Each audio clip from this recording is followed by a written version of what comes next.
Hello बच्चों, कैसे हैं आप सभी। एग्ज़ाम नज़दीक आ रहे हैं, इसलिए आप बेहतरीन से बेहतरीन पढ़ते रहिए।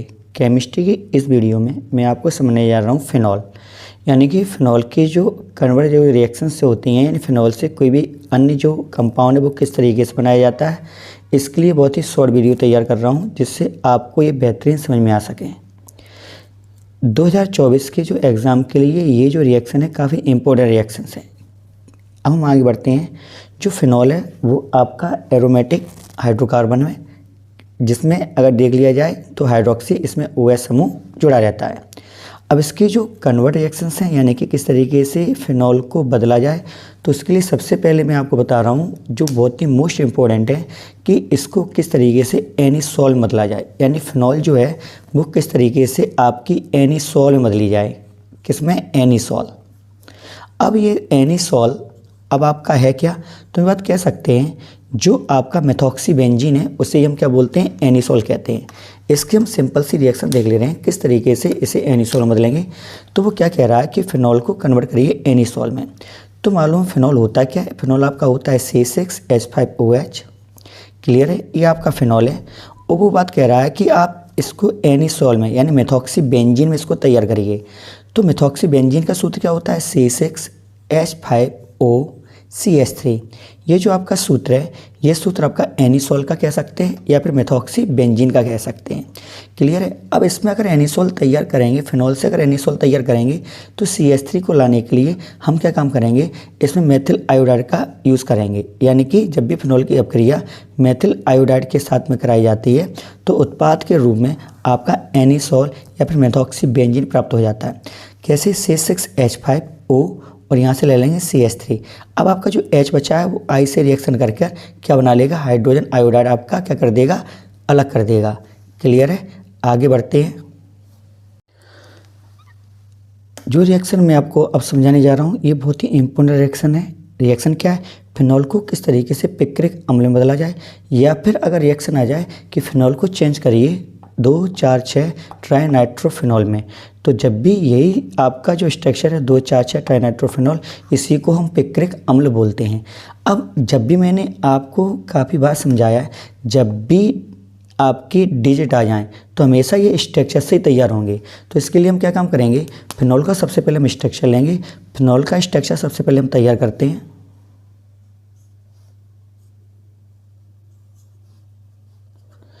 ये आपका फिनॉल हो गया। जब भी फिनॉल की अपक्रिया नाइट्रिक अम्ल के साथ में, किसके साथ में? नाइट्रिक अम्ल के साथ में शांत सल्फ्यूरिक अम्ल की उपस्थिति में, शांत सल्फ्यूरिक अम्ल की उपस्थिति में, ये आपका नाइट्रिक अम्ल लिखा है। सूत्र क्या होता है? HNO3। क्लियर है? आपका सूत्र क्या होता है? HNO3। बस इसको मैंने नाइट्रो रूप में ले लिया है क्योंकि नाइट्रो में यहाँ पे जोड़ने पड़ेंगे, इसलिए इसको नाइट्रिक अम्ल में मैंने नाइट्रो में कन्वर्ट कर दिया है। क्लियर है? जब भी ये रिएक्शंस होगी तो सबसे पहले क्या होगा? फिनॉल का स्ट्रक्चर तैयार होगा। और फिनॉल का स्ट्रक्चर किस तरीके से तैयार हो गया आपका? इस तरीके से देखना, ये आपका फिनॉल का फिनॉल हो गया। क्लियर है? अब वो क्या कह रहा है? अभी बात बताइए, अगर नाइट्रो आपके कितने हैं? 3 है। अगर ये पोजीशन अगर 3 नाइट्रो घेरेंगे तो यहाँ से हाइड्रोजन आपके विस्थापित होंगी। क्लियर है? तो इन नाइट्रो को कहाँ कहाँ पर जोड़ना है? 2, 4, 6 पे जोड़ना है। तो हमेशा ये 1 होता है, ये 2 होता है। क्लियर है? तो यहाँ पर हमने जोड़ दिया किसको? नाइट्रो को। 2 हो गया। 3, 4, 4 पे जोड़ना है नाइट्रो। अब कहाँ पर जोड़ना है? 6 पर। तो 6 ये होगा, तो नाइट्रो हमने यहाँ पर जोड़ दिया। क्लियर है? तो आपका जो स्ट्रक्चर बनकर तैयार हुआ, तो ये स्ट्रक्चर किसका तैयार हुआ? 2,4,6 ट्राइनाइट्रोफिनॉल, और इसी को ही कहते हैं पिक्रिक अम्ल। काउंटिंग यहाँ से शुरू करते हैं। 1, 2, 3, 4, 5, 6, यानी 2 पर जोड़ना है, 2 पर जोड़ दिया। 4 पर, तो 4 यहाँ पर आएगा और 6 यहाँ पर आएगा। तो जब आपका स्ट्रक्चर बनकर तैयार हुआ तो ये स्ट्रक्चर काय का है? पिक्रिक अम्ल का है। अब ये बात बताइए आप कि अगर ये नाइट्रो अगर यहाँ पर जुड़े होंगे तो विस्थापित हुए होंगे हाइड्रोजन, यानी कि यहाँ से एक हाइड्रोजन निकला होगा, एक हाइड्रोजन यहाँ से निकला होगा, एक हाइड्रोजन यहाँ से निकला होगा। क्लियर है? और यहाँ पर आपके 3 हाइड्रोजन यहाँ पर हैं और ऑक्सीजन 3 है। तो अगर देख लिया जाए तो हाइड्रोजन आपके पास कितने हो गए 6, ऑक्सीजन कितने हैं 3, इसलिए यहाँ पर पानी के 3 एटम बनकर तैयार हो जाते हैं। क्लियर है। तो आप इस रिएक्शन को बहुत ही बेहतरीन तरीके से समझिएगा, काफ़ी इंपॉर्टेंट रिएक्शन है। फिर समझा देता हूँ, जब फिनॉल की अपक्रिया शांत सल्फ्यूरिक अम्ल की उपस्थिति में नाइट्रिक अम्ल के साथ में कराई जाती है तो उत्पाद के रूप में 2,4,6 ट्राइनाइट्रोफेनॉल या फिर पिक्रिक अम्ल प्राप्त होता है और पानी के यानी जल के कितने अणु निकल जाते हैं 3 एटम अलग हो जाते हैं। क्लियर है, समझ में आई होगी। आगे बढ़ते हैं। हम बात करते हैं कि फिनॉल को किस तरीके से चेंज किया जाए ऑर्थो पैरा क्रिसोल में, यानी ऑर्थो ओ और पैरा पी क्रिसोल तैयार करना है, किसको फिनॉल से तैयार करना है। तो इसमें होगा क्या, अगर ऑर्थो और पैरा बनेंगे तो इसके लिए हमें आपके फिनॉल के 2 एटम लेने पड़ेंगे। कितने एटम लेने पड़ेंगे 2, और जब भी ऑर्थो पैरा आ रहा है तो स्ट्रक्चर तैयार करना ही पड़ेगा। तो हमने क्या काम कर दिया कि आपके हमने फिनॉल स्ट्रक्चर ले लिए। क्लियर है, हमने फिनॉल के आपके 2 एटम लिए, इनकी जब अपक्रिया आपके मेथिल क्लोराइड के साथ में कराई जाती है, उपस्थिति रखी जाती है निर्जल एल्युमिनियम क्लोराइड की, निर्जल एल्युमिनियम क्लोराइड। ठीक है, तो हम बात कह सकते हैं निर्जल एल्युमिनियम क्लोराइड की उपस्थिति में जब फिनॉल की अपक्रिया मेथिल क्लोराइड के साथ में कराई जाती है तो उत्पाद के रूप में ऑर्थो पैरा क्रिसोल प्राप्त होंगी। किस तरीके से प्राप्त होंगी आप इसको देखिएगा। सबसे पहले अगर देख लिया जाए तो आपका मुख्य उत्पाद के रूप में आपका क्या प्राप्त होता है पैरा, जबकि आंशिक उत्पाद के रूप में आपका ऑर्थो प्राप्त होगा। क्लियर है, लेकिन नाम पहले ऑर्थो का आ रहा है इसलिए हम पहले ऑर्थो तैयार कर दे रहे हैं। सबसे पहले हमें मालूम है हाइड्रोक्सिल आपको लगाने ही हैं, ये लगा दिया। साथ में आपका पैरा तैयार करवा रहा है, यानी स्ट्रक्चर 2 तैयार होंगे, तो हमने 2 स्ट्रक्चर तैयार कर लिए। ये भी आपका हाइड्रोक्सिल लग गया। अब वो क्या कह रहा है, हमने देखो 2 एटम हमने फिनॉल के लिए थे, इसलिए आपके 2 स्ट्रक्चर तैयार हुए, किसके ऑर्थो और पैरा के। अब ये ऑर्थो क्या है, तो हमेशा इस पॉइंट को हम क्या बोलते हैं, तो इस पॉइंट को हम बोलते हैं पैरा, इस पॉइंट को बोलते हैं ऑर्थो, इसको बोलते हैं मेटा, और फिर आपका पैरा आ जाता है। तो वो क्या कह रहा है, ऑर्थो पर आपको तैयार करना है क्रिसोल। क्रिसोल होती क्या है, CH3 को अगर हम यहाँ पर अगर लगा दें, यानी कि ऑर्थो की जगह आप CH3 लगा दें, तो आपका जो स्ट्रक्चर जो होता है, तो ये स्ट्रक्चर आपका तैयार हो गया ऑर्थो क्रिसोल का। किसका, ऑर्थो क्रिसोल। क्लियर है, लेकिन वो क्या कह रहा है, ऑर्थो क्रिसोल तो बन ही रहा है, साथ में आप पैरा क्रिसोल को तैयार करिए।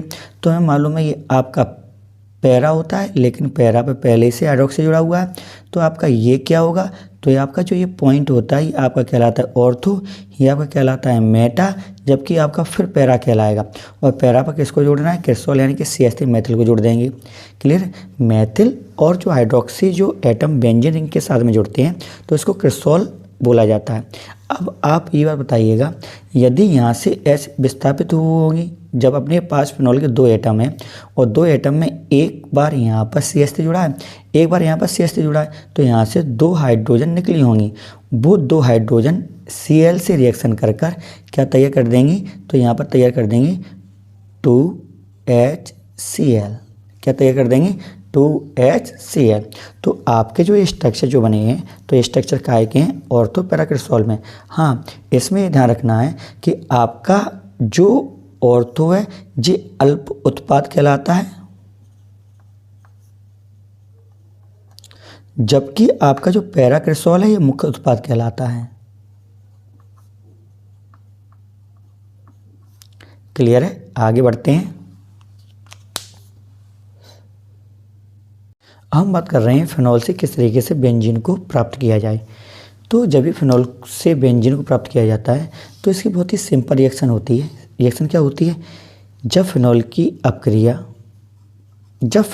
अपक्रिया जिंक चूड़ के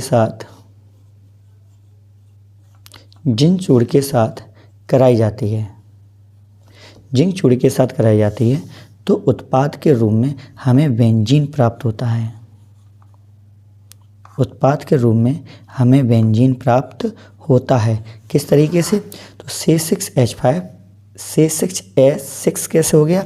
यहाँ का जो ऑक्सीजन है वो रिएक्शन कर जाएगा Zn से, और रिएक्शन करने के बाद Zn वो अलग कर देगा, और यहाँ पर जो H है वो यहाँ पर विस्थापित होकर क्या बना देगी? C6H6। और ये प्यारा सूत्र किसका होता है? बेंजीन का। क्लियर है? आगे बढ़ते हैं। हम बात कर रहे हैं कि फिनॉल से किस तरीके से 2,4,6 ट्राइब्रोमोफिनॉल तैयार किया जाए। तो जब भी आपके पैरा ऑर्थो मेटा आ जाए, और या फिर गणित के कोई भी 2,6 1 3 रिलेटेड भी यानी कुछ भी आ जाए, तो आपको हमेशा स्ट्रक्चर से तैयार करना है। तो वो बात कह रहे हैं कि 2,4,6 ट्राइब्रोमोफिनॉल फिनॉल में बनानी है, इसलिए फिनॉल का स्ट्रक्चर तैयार कर दे रहे हैं।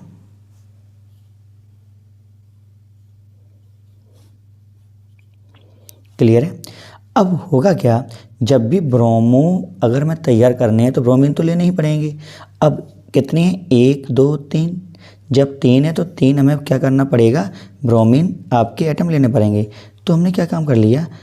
3Br2। अब टोटल 6 क्यों लिए हैं? तो इसका रीज़न है क्या कि 3 तो आपके यहाँ पर जुड़ेंगे 2 4 6, जबकि जो 3 Br हैं जो यहाँ से H विस्थापित होंगी, जो H बाहर निकलेंगी, उनसे रिएक्शन कर कर हाइड्रोजन ब्रोमाइड अलग करेंगी। क्लियर है? तो होगा क्या, जब भी फिनॉल की अपक्रिया ब्रोमीन के साथ में कराई जाती है तो उत्पाद के रूप में हमें क्या प्राप्त हो जाता है? तो उत्पाद के रूप में हमें प्राप्त होता है 2,4,6 ट्राइब्रोमोफिनॉल। तो यहाँ पर हाइड्रोक्सी तो आपके लगे ही हैं। अब वो क्या कह रहा है कि यहाँ पर ब्रोमो आपको जोड़नी है 2 पर, तो 2 यहाँ पर होता है तो यहाँ पर ब्रोमो जोड़ दे रहे हैं। 4 पर तो 1 2 3 4, यहाँ पर हम ब्रोमो जोड़ दे रहे हैं। 6 पर तो 1 2 3 4 5 और 6, यहाँ पर ब्रोमो जोड़ दे रहे हैं। जो आपका ये स्ट्रक्चर बनकर तैयार हुआ, तो यही आपका स्ट्रक्चर कहलाता है 2,4,6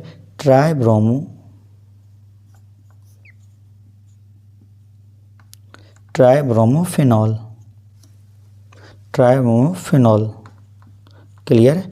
अब ये बात देखिएगा, अब यहाँ पर जब आपके ब्रोमीन जुड़ी होंगी तो यहाँ से H विस्थापित हुई होंगी, जो यहाँ से हाइड्रोजन विस्थापित हुई हैं, और यहाँ पर ब्रोमीन कितनी बची हैं? 3, टोटल 6 थी। तो वो 3 ब्रोमीन हाइड्रोजन से रिएक्शन कर कर हाइड्रोजन ब्रोमाइड को क्या कर देंगी? अलग कर देंगी। क्या कर देंगी? अलग कर देंगे। क्लियर है? तो हाइड्रोजन ब्रोमाइड के 3 एटम भी प्राप्त हमें हो जाते हैं। रिएक्शन समझ में आई है?